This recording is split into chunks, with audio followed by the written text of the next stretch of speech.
Happy Friday, everyone. This is Volume 1, Episode 4 of This Week in Gun Violence, sponsored by Rome, Rule Out Murder by Effort. We're a nonprofit. We're an anti-gun violence group here in the Ohio area. And we have three main goals that we're very interested in fixing. Number one, illegal handguns. Getting control of illegal handguns and wiping them off our streets. Number two, if you have to own a gun, gun safety. That means locking them, properly storing these guns so children and other people don't have access to them. And number three, gun legislation to make all these things happen. If we can get the proper politicians in office and make them start doing what we want them to do, so we can lessen the gun violence in our city, in our state, and in our country. So with that being said, let's get started. And as you know, our show, we basically have three main topics and some facts and stats.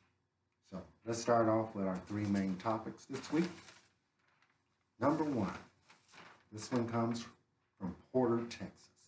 We have a 3-year-old boy shot at his own birthday party. Let's see how this happens. Now, a family member brings a gun to the house where the boy is having his birthday party. Somehow the gun slips and falls out his pocket. That same boy who's having the birthday party picks up the gun, manages to shoot himself in the chest, thus killing him. Now, that says a lot about gun safety right there. And open carry. Now, you have the right to open carry, but why to a child's birthday party? Do we need a gun at a birthday party, especially with family members there? Don't understand that. And also with open carry. A person can have an open container of beer or wine or whiskey and walk down the street, and that's illegal. But you can carry a loaded weapon down the street, and that's okay. So which one is more dangerous? A container of beer or an AK-47? I'll let you decide on that. Okay, so that happened in Porter, Texas, which is about 40 miles outside of Houston.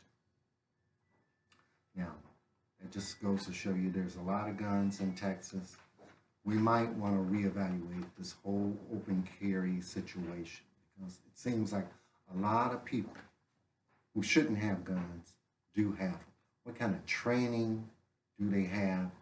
Do they know how to properly shoot this weapon? Do they know how to properly store this weapon? Well, and sometimes we find out that people are storing the weapon under their pillow or under their car seat, which is a dangerous situation for a lot of people involved. So let's re-examine open carry. We want to go back to that, and we want to go back to the legislature and say something about that because it looks like it's gone too far. People don't even want to carry weapons to the polls this Tuesday. Unbelievable. Unbelievable. Now, our second story is a local story. This one happened right here in the Flats just last week at the Lotus nightclub. Apparently, people were gathered to have their nightly fun, and two guys had some type of altercation, and it ended there, or supposedly it ended there, as the two men were walking out towards their car in the parking lot. SUV pulls up, and multiple shots were fired. One of the fellows, and his name, we have it here, Lyndon Allen, was shot and killed. 27 years old, shot and killed in the parking lot of the Lotus nightclub, basically for a disagreement. So we'll never know how bad it was. Could it have been resolved some other way? But what people seem to do nowadays is they go to the first thing they can think of, and that's usually pulling out a gun and shooting someone. Shot Lyndon, killing him, and his friend was shot also. But luckily, he survived. So one survivor and one dead. And once again, we have a family that's grieving over some senseless, violent incident. Once again, 27 years old. Whole life full of life ahead of him, snuffed out again by senseless gun violence. And then our third story, this one's about a woman, Shamira Hurt, 27 again, mother of 3. Now, she was shot at a quote-unquote after-hours place on Woodhill in 93rd Street. It was a foreclosed home or business. And somehow, on weekends, this place was open as an after-hour place. So after bars would close, people would gather there.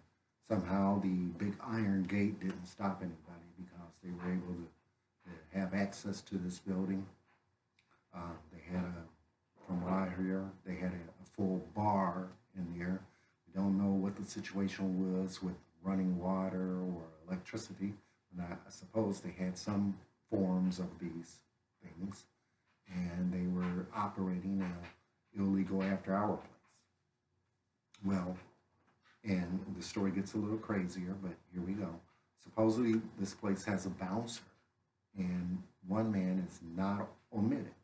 Now, were they following the fire marshal's guidelines? There was too many people in there? Or were they following the governor's guidelines as far as COVID?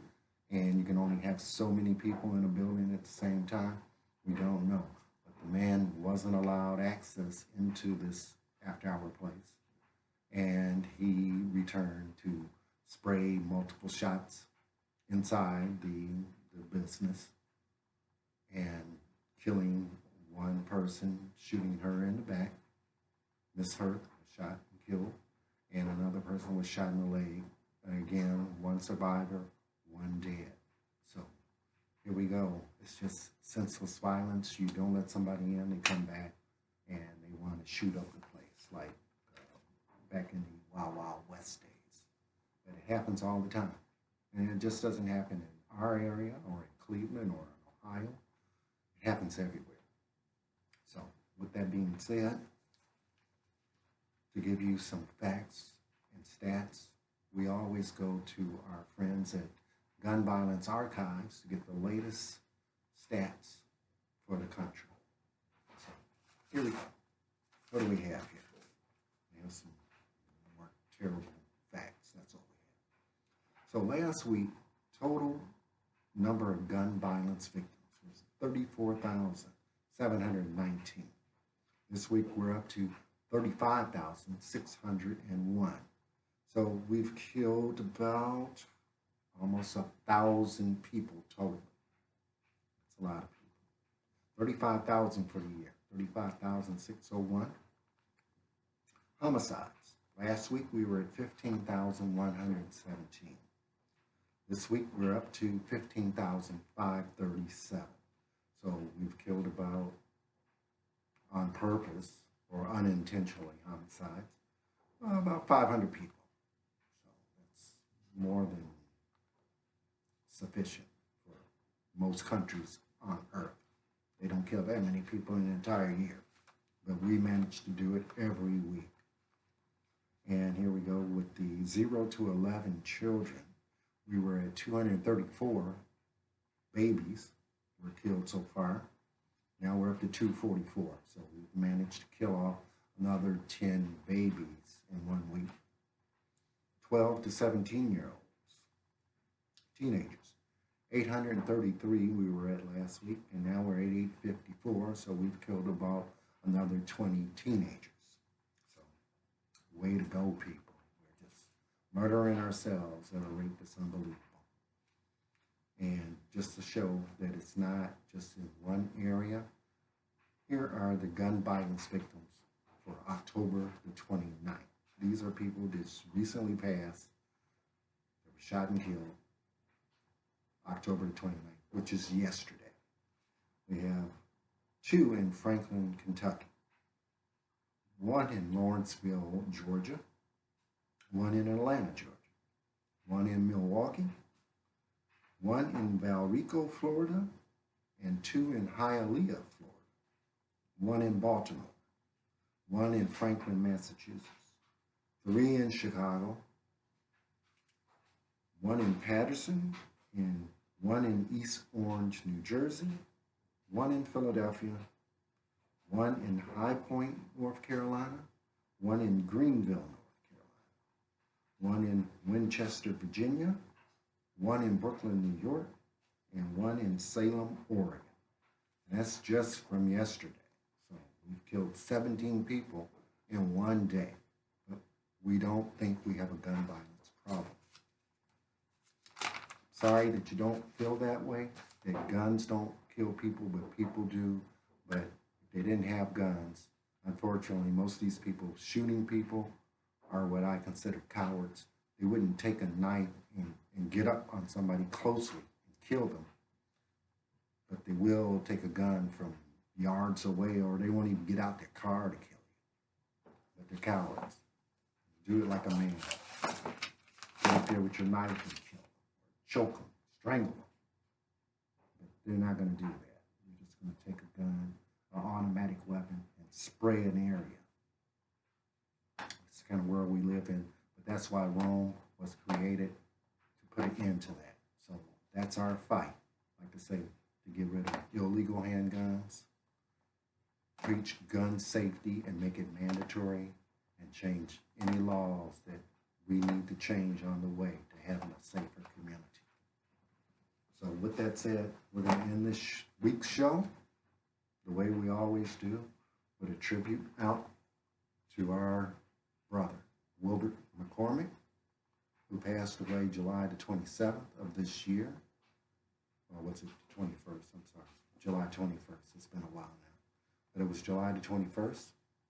He was killed 500 yards from his home on the way to a little park exercise on a quiet summer evening. Now, he was killed either by gang violence or gang initiation. We don't know, because no one has come forward. We have no witnesses. We have no suspects. But we want to seek justice in this case.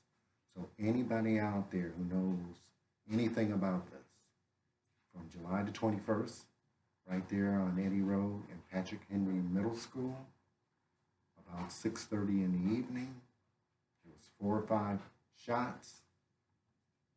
Our brother was shot and killed. We want resolution. So if you know anything about it, call Crime Stoppers. Don't get involved. Just give your tip and keep on going. 216-252-7463.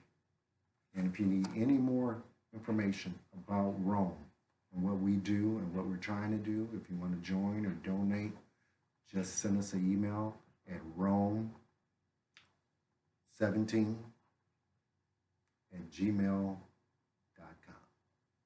And you will get a response from us immediately. So, with that said, we're going to end this week's show. I hope for a better week with less gun violence for everyone. So, please be safe. Get your flu shot. Keep your loved ones safe. Protect everyone that you have to. And we'll see you next week.